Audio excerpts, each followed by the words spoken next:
बिस्मिल्लाहिर्रहमानिर्रहीम। दोस्तों, मैं हूं सईद इजाज़ गिलानी, उर्दू कनाडा ऑफिशियल हमारा यूट्यूब चैनल है। चलें आज बात करते हैं। मुख्तसर दो तीन चीज़ें हैं कनाडा के बारे में जो ख़ास तौर पे अमेरिका के हवाले से की हैं, क्योंकि जो ट्रम्प की पॉलिसियां हैं उससे सबसे ज़्यादा जो मुतासर हुआ है पड़ोसी मुल्क। साउथ अमेरिका के छोटे छोटे मुल्क तो अपनी जगह है, लेकिन कनाडा एक बहुत बड़ा मुल्क है, इकानमी है एक।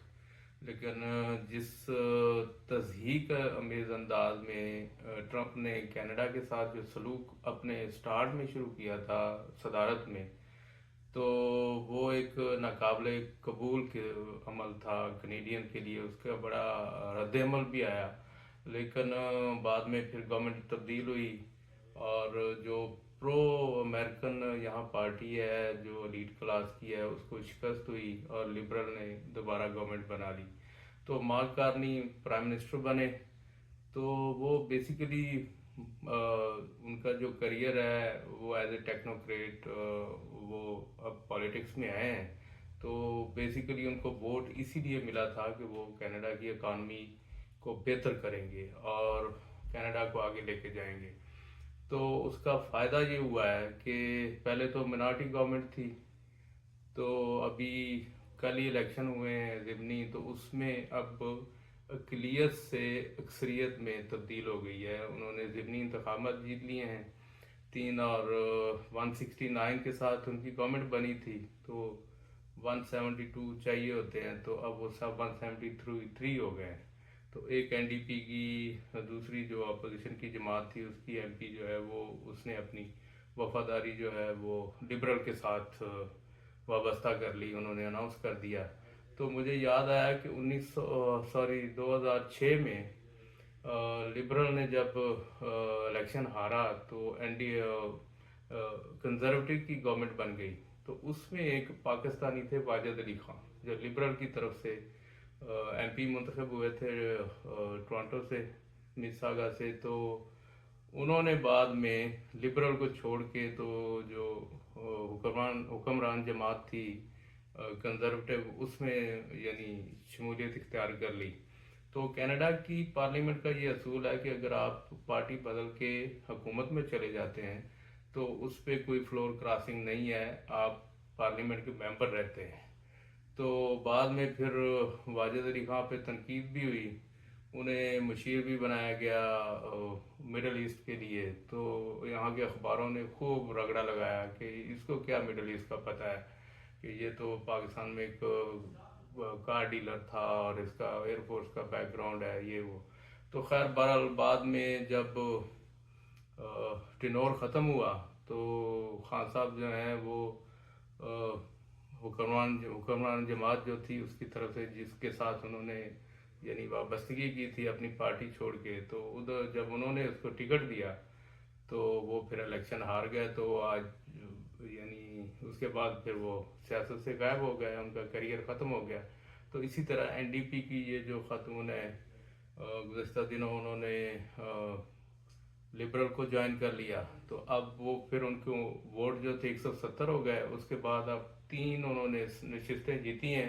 ख़ास तौर पे जो क्यूबक में एक सीट थी उसके ऊपर तो बहुत ज़ोर लगा और वो सीट बहरहाल निकाल ली, चूँकि लिबरल ने पूरा जोर लगाया और बड़ा थिन मार्जिन था, गालबन एक दो वोटों का। पहले रीकाउंट भी हुआ था तो काला दम हो गया इलेक्शन। तो बहरहाल अब लिबरल जो है वो एक बड़ी कन्विंसिंग एक उनकी जो नंबर हो गए हैं 173, और अब वो 2029 तक उनकी जो यानी गवर्नमेंट है वो चलेगी। तो इस दौरान कार्नी ने जो ख़ास तौर पे बड़ा बोल्ड एक फ़ैसला लिया है अमेरिका के हवाले से।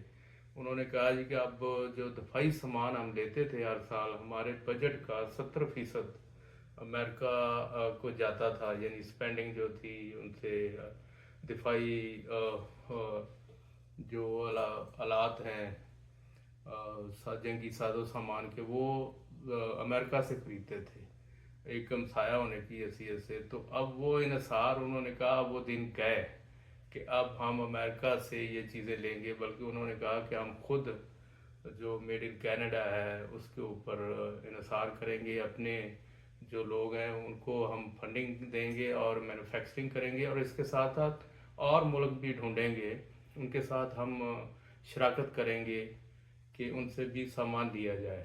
تو یہ ایک بڑا بولڈ اناؤنسمنٹ ہے اور کینیڈین نے اس کا بڑا خیر مقدم کیا ہے. اور بالکل وہ ایک قسم کا جس طرح ٹرمپ کا دباؤ تھا اس کو خیر وہ معاشی طور پہ تو بہت برداشت کرنا پڑا ہے کینیڈین کو, کیونکہ بہت ساری اکانومی جو ہے وہ متاثر بھی ہوئی ہے. تو لیکن یہ ہے کہ یہ ایک وہ خودداری اور وہ جو سیلف ریلائنس ہے اس کی طرف ایک یعنی بولڈ ایک سٹیپ ہے کارنی کا, وزیر اعظم کینیڈا کا. تو اس کو پبلکلی بہت اپریسیشن ملی ہے اور اس کو بہت جو ہے وہ اچھے الفاظ میں لیا جا رہا ہے. تو آخری خبر یہ ہے کہ چونکہ آئل کی پرائسز بہت بڑھی ہوئی ہیں تو کہاں تنازع مڈل ایسٹ میں چل رہا ہے, لیکن ٹرمپ کی وجہ سے ہے. اس نے تو وینزویلا سے بہت سارا تیل مفت میں اور یعنی قبضے کی شکل میں جمع کر لیا ہے, لیکن کینیڈا سفر کر رہا ہے. لیکن گورنمنٹ جو ہے وہ اپنی پبلک کو تنہا نہیں چھوڑتی.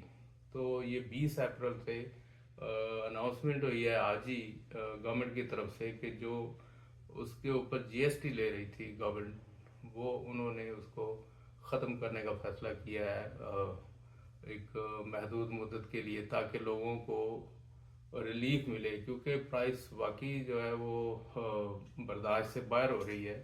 جس طرح کی تھن اکانومی یا جس طرح کے پرابلم چل رہے ہیں, اور خاص طور پہ ٹرانسپورٹیشن بہت متاثر ہے. ہر جگہ اگر ٹرانسپورٹیشن کی کاسٹ بڑھے گی تو جتنی بھی ذرائع نقل و حمل ہیں, ضروریات زندگی ہیں, گروسری ہے, کموڈٹی ہے, سب مہنگی ہو جائیں گی. تو کینیڈا کی گورنمنٹ نے ریلیف دینے کے لیے جو ٹیکس ہے گیس کے اوپر, پیٹرول کے اوپر, اس کو انہوں نے ختم کر دیا ہے. تو یہ کچھ اپڈیٹس تھیں آپ کے ساتھ شیئر کرنی تھی. اپنا خیال رکھیں, ملتے ہیں ایک نئی ویڈیو کے ساتھ.